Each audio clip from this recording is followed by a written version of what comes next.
everyone. I'm Ben Contreras, And I'm Mama.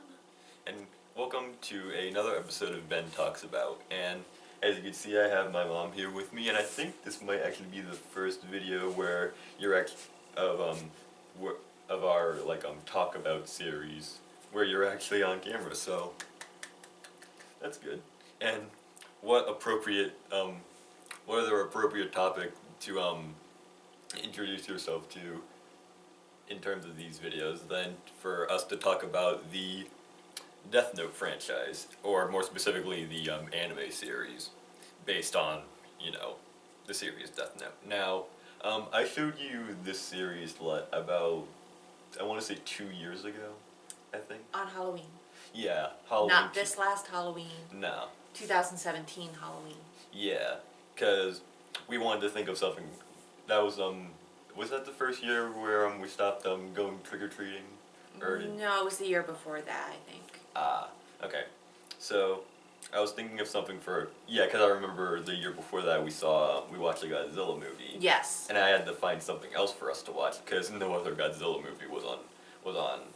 Right. We always watch Charlie Brown Halloween on Halloween. Yeah.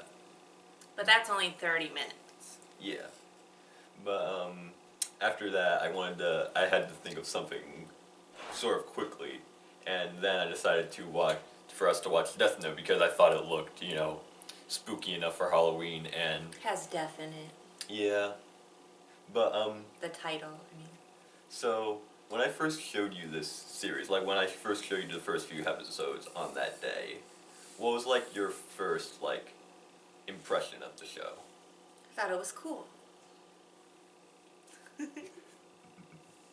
So, basically, after that, you said that you wouldn't mind watching, the entire series because Right. You liked it enough. Right, and I won't watch something if I don't like it. No.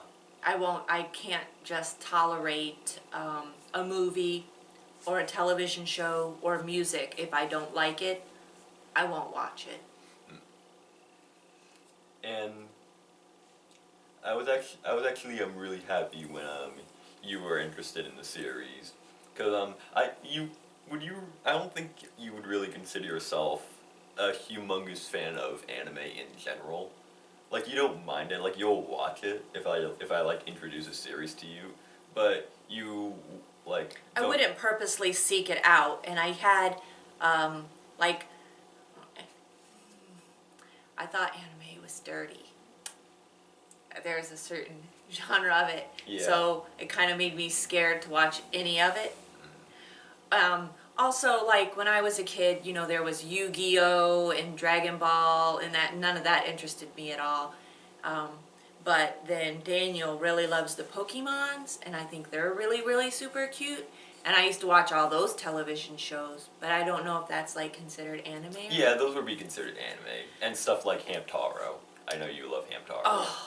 That's considered an anime too. I adore Hamtaro. I'm not really into Sailor Moon and stuff. She's cute, but chicks aren't my thing. So, yeah. So when you saw Death Note, that was definitely a different type of anime than Definitely you're different than definitely used to. Hamtaro. It was darker. It was more. Seemed more adult-like. Yeah. Yu-Gi-Oh! Is fine, and I'm not saying Uh-huh. anything against it, but it looks like it's for a certain aged group of person. Yeah, it has a clear demographic. I would think. Now, that being said, I love Care Bears, and I'm super old, but I would sit down and watch Care Bears. So I'm not saying if you're 50 and you love Yu-Gi-Oh, go for it. I don't care. I'm just saying, for me, that seems like a different thing. But this seemed very not mature, grown up. It just seemed different, more adult-like themes. I don't know. Yeah. And I really liked the drawing of it. It seemed very the art clean. style. Some of them seem very cluttered, and I don't really like a cluttery sort of thing. I like a cleaner, more streamlined look. Yeah. So, for example, when you saw you look at the two main characters right here, Ryuk and Light, and it's clear that they both have a distinct design to them. Would you say that because of a bit more of his cluttered design, you're not a huge fan of the look of Ryuk, or do you think he looks cool? Is he the demon? Yeah, he's the. Oh, I thought he was very, very cool. I mean, in a whole, like the whole picture, not just like one character could be cluttered up, but I like the anime looked like it was cleaner, like it was not more written, but clearer, crisper, Yeah. sort of. It all, So that was my favorite part that I liked the most was the idea of this demon who ate all the apples. I thought that was hilarious. He's definitely he despite his design, he is definitely the comic relief of the Yes, show. definitely. And I feel like to sort of an extent, L, he was a bit of a comic relief kind of character. Yes. Doesn't everybody like L? Yeah. I liked Light, So. but I always like the bad guys. Yeah, you're a huge fan of all the villains. Yes. Now. Overall, for the first half of the anime series, was there anything that sort of like I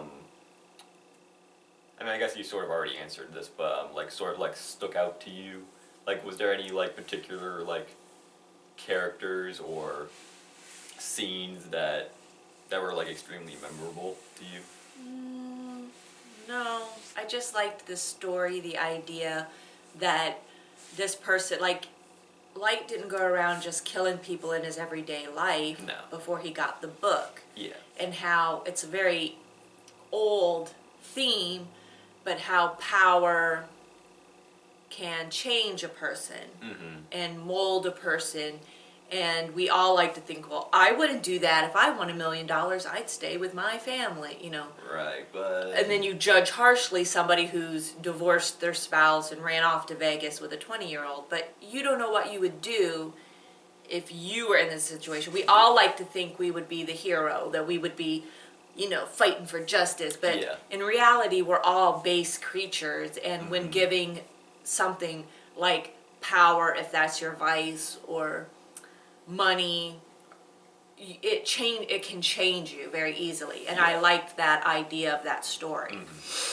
You know, you look at Light in the beginning of the first episode, and you know he's not the same person who he is like At the end of the series. No way. He clearly went through a lot of changes. Right. Now, there was a I guess we could sort of like this could be sort of like considered like the spoiler section of the video. Like, overall, we both liked the series, and if that's all you wanted to know, and you haven't like watched the series yet, then you should probably stop watching the video now, because we're gonna go a bit more into like sort of like spoiler territory here. So, yeah, with all that said, there's a specific moment in the show that you feel like after that it sort of went downhill from there, and that is after the scene where Ella's killed. Once he dies and he gets replaced by the two new detectives, you felt like the series sort of went. It was never as good. Right. Like you have a really cute sweater, and then you get a string on it, and then you just pull, and unravels all the good stuff that they did. Like, there were characters that I did not like, and like Elle was definitely not my favorite